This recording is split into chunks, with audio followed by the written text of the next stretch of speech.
2025년 8월 25일 종목 리뷰 시작해 보도록 하겠습니다. 시장 먼저 체크를 하고 종목 리뷰 시작할게요. 자, 오늘 코스피 코스닥 기관 외국인이 동반 매도로 출발을 했습니다. 그런데 코스피에서는 기관이 먼저 돌아서는 모습 보여주었고요. 오후 들어서는 외국인도 역시 플러스로 살짝 돌아서고 있는 모습입니다. 코스닥 확인해 보셔도 코스닥에서 기관 외국인이 동반 매수를 진행을 하고 있다는 걸 확인해 볼 수가 있을 것 같고요. 오늘 이슈를 한번 말씀을 해 드리자면 첫 번째는 노란봉투법이 있죠. 통과가 됐습니다. 이에 따라서 조선이나 아니면 자동차, 건설 이쪽이 사망자가 조금 있는 곳이잖아요. 그래서 제조업 쪽으로는 악재가 이어지는 모습이었고, 두 번째는 상법 개정안 이슈가 있었죠. 상법 개정안. 이 상법 개정안 이슈로 인해서 지주사나 금융주가 상승을 하고 있습니다. 금융주 안에서도 특히 증권 쪽이 상승을 하고 있고요. 세 번째는 금리 인하 이슈가 있었죠. 이슈보다는 기대감인 거죠. 기대감이 형성이 되게 되면서 IT 그 외에 원전 관련주가 상승을 하고 있는 모습입니다. 자, 노란봉투법에 또 연관돼서 악재가 이렇게 있었다라고 하면 호재가 있었던 테마는 로봇 관련주라고 보시면 될 것 같습니다. 정부에서도 육성을 하겠다라고 얘기를 하고 있고, 앞으로 산업용 로봇이 확실하게 성장 가능성이 있다라는 내용도 있기 때문에 금리 인하 기대감과 함께 노란봉투법에 대한 이슈로 로봇 관련주가 상승을 하고 있다라고 보시면 될 것 같고요. 금리 인하 기대감으로 인해서 또 상승을 했던 게 가상화폐입니다. 그래서 가상화폐 관련주 역시 상승을 보였다라는 거 참고해 주시면 좋을 것 같습니다. 이게 큰 특징이다라고 볼 수가 있을 것 같아요. 시장은 앞서 언급을 해드렸던 대로 기관과 외국인이 동반 매수를 하다 보니까 이전에 저항으로 형성되어 있는 가격이 3220포인트에서 3230포인트인데 여기까지는 추가적인 상승이 이어질 가능성이 높다라고 생각을 하시면 될 것 같고요. 코스닥 확인해 보시게 되면 이전에 저항으로 형성이 되었던 가격이 793포인트 부근이었는데 이 793포인트를 뛰어넘게 되면서 814포인트까지 상승 여력이 있다라고 보시면 될 것 같습니다.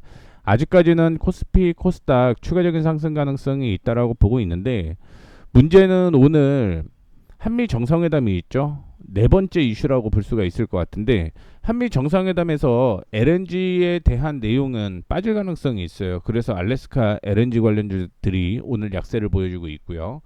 그 외에는 원전에 대한 이슈가 지속적으로 부각이 되고 있는 상황이다라고 생각을 하시면 될 것 같습니다. 앞서 언급을 해드렸던 것처럼 보유하고 있는 종목들은 지금 테크윙, 자화전자, 에이패밀리SC, LG노텍, 포스코홀딩스, 인텍플러스, 우진엔텍, KMW, 뷰노가 어제 언급을 해드렸는데 이 종목들 확인을 좀 해보도록 하겠고, 그 다음에 최근에 어제 나온 뉴스를 하나만 먼저 말씀을 해드리자면, 갤럭시 관련된 종목이 스마트폰 관련이죠. 이슈가 지금 되고 있다라는 걸 확인을 해볼 수가 있을 것 같습니다. 그래서 스마트폰 관련주도 상승을 하고 있다라고 생각하시면 될 것 같아요. 자, 테크윙부터 시작을 해보도록 하겠습니다. 그 전에 어떻게 움직이는지 전체적으로 파악을 한번 해보고 진행을 할게요. 테크윙이 2%대 상승을 하고 있고요. 자화전자가 1%대 상승하고 있습니다. 아이패밀리SC 2.6% 상승을 하고 있고요. 나머지도 강보합의 움직임을 보여주고 있습니다. 인텍플러스만 소폭 조정을 받아주고 있는 모습인데, 테크윙 먼저 말씀을 해드리자면 이전의 저항까지는 올라올 가능성이 있다라고 보고 있고요. 그 가격은 3만원대입니다. 몇 번을 언급을 해드리긴 했는데 이전부터 하락하는 추세를 지금 뛰어넘었다라고 볼 수가 있을 것 같고요. 이중 바닥이 형성이 될지 박스권이 형성이 될지는 아직은 모르겠지만, 일단은 제 생각에는 이중 바닥이 형성되게 되면서 올라갈 가능성이 높다라고 생각을 하고 있습니다.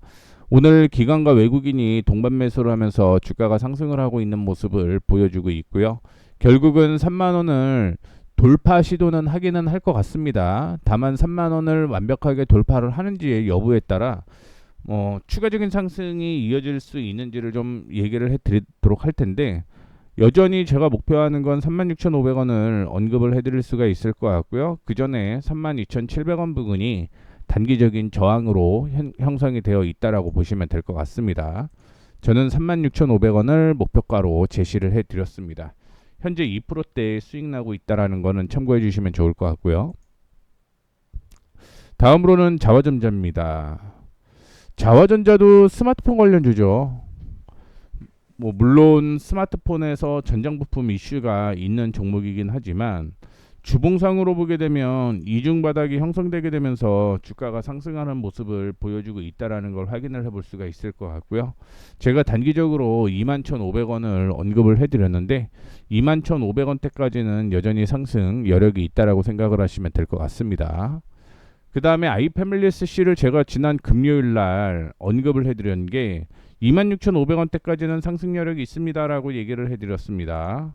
그래서 오늘도 역시 외국인 기관 수급 확인해 보시게 되면 기관 쪽에서 매수가 들어오게 되면서 2%대 상승을 하고 있는 모습을 보여주고 있고, 9월 달에 얘기가 나오고 있는 게 지금 아이폰 출시 얘기가 나오고 있죠. 그래서 오늘 소폭 올라가는 모습도 보여주고는 있는데 아침에 올라가다가 윗꼬리 달면서 조정을 받아주고 있습니다. 여전히 지지선으로 지금 작용을 하고 있는 건 15만 8천 원 부근이라고 보고 있는데, 손절가는 15만 5천 원이다라고 생각을 하시면 될 것 같고요.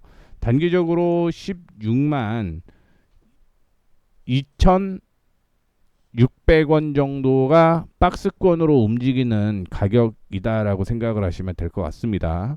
이 가격을 돌파하게 되면 그 다음 가격이 박스권이 있죠. 그래서 17,000원대까지는 무리 없이 상승 여력이 있다라고 생각을 하고 있고, 저는 여전히 21만 원을 목표가로 잡고 대응을 하고 있다라는 것도 기억을 해주시면 좋을 것 같습니다. 자, 포스코홀딩스에 대한 얘기를 해보게 되면 조정을 좀 받아주고 있죠. 포스코 홀딩스이기 때문에 철강 플러스 지주사에 대한 이슈가 있다라고 보시면 될 것 같은데, 중요한 건 철강 관세와 함께 또 포스코도 중대재해법이 이슈가 있는 거잖아요. 가령 예를 들어서 포스코 ENC를 확인을 해보게 되면 악재가 있고 호재도 있는 그런 종목이다라고 보시면 될 것 같습니다. 최근에 급락에 나왔다가 올라가는 모습을 보여주고 있는 상황이고요. 7월 말부터 8월 초까지는 큰 의미는 없어요. 그러면 결국은 이전에 하락했던 부근까지는 올라와야 된다라고 보고 있는데, 단기적으로 지금은 저항이 형성되고 있는 가격이 31만원 부근이다라고 생각을 하시면 될 것 같고요. 저는 34만원대까지는 상승 여력이 있다라고 생각을 하고 있습니다. 그 다음에 인텍플러스, 지난 금요일 날 거의 상한가 가까이 갔죠. 23%가 갔으니까. 그러면서 오늘 추가적인 상승이 이어지는 모습인데, 이전에 저항으로 형성되었던 가격이 11,800원 전후였다라고 보시면 될 것 같고요. 그것 때문에 조정을 받고 있다라고 보시면 될 것 같습니다. 목표가는 15,500원, 여기까지는 올라올 가능성이 있는데, 보수적으로는 15,000원대까지 제가 목표가로 잡아드렸다라는 거 참고해 주시면 좋을 것 같습니다. 자, 그 다음에 우진엔텍, 오늘 원전 관련주가 일부 상승을 하고 있는 가운데 우진엔텍은 도지의 흐름을 보여주고 있습니다. 신용비율 이슈 때문에 더 상승을 하지는 못하고 있다라고 생각을 하고 있는데, 그냥 개인적으로 생각을 해보게 되면 다시 박스권 안쪽으로 들어오는 모습을 보여주고 있고요. 내일 윗꼬리 안에서 움직이면 추가적으로 그냥 더 매수를 하셔도 괜찮다라는 말씀 드리도록 하겠습니다. KMW 오늘 상승을 하고 있는 모습이죠. 이전에 하락했던 추세를 단기적으로 올라오는 모습을 보여주고 있습니다. 다만 최근에 지지가 나왔던 곳이 12,600원 수준으로 볼 수가 있을 것 같아요.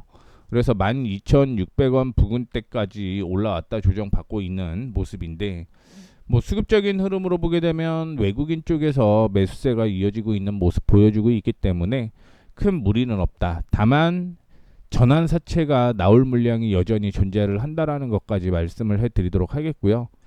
M+는 원래 제가 관심 종목으로 포함을 했었는데 갭상승을 하게 되면서 매수 타이밍이 안 나온 거죠. 그리고 상승이 유지가 되고 있어서 매수 포기하도록 하겠습니다. 매수 포기로 앞으로는 M+가 조정을 혹시 받던가 아니면 이전에 저항으로 형성되었던 13,000원을 돌파를 하게 되면 그때 새로운 매수 타이밍을 잡을 거라는 거 참고를 해주시면 좋을 것 같고요. 오늘 기관과 외국인이 동반 매수하는 종목이 뷰노입니다. 이전에 저항으로 형성되었던 가격이 이렇게 있었는데 제가 매수 타이밍으로는 21,500원을 돌파를 하게 되면 그때 매수 타이밍이다라고 얘기를 했는데요.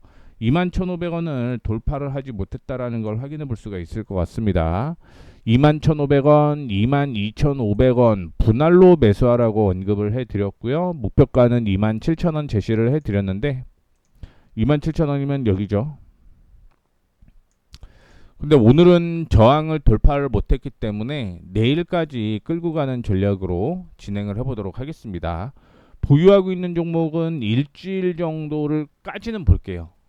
근데 중간에 너무 갭상승을 하게 되면 매수 타이밍이 안 나오잖아요. 그런 종목은 제외하도록 하겠습니다. 그래서 언급을 해드렸던 종목들은 일주일 정도를 좀 지켜보고 만약에 일주일 내 타이밍이 안 나오면 정리한다라고 생각을 하시면 될 것 같습니다. 이렇게 해서 크게 바뀐 건 없습니다. 크게 바뀐 건 없고요. 지금 종목 리뷰에서 이렇게 지금 들고 있고요.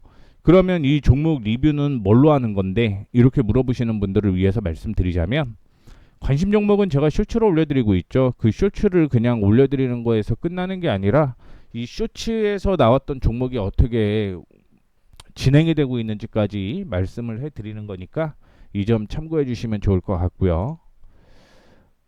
그 다음에 내용이 도움이 되셨다면 구독, 좋아요, 알림 설정 부탁드리도록 하겠습니다. 감사합니다.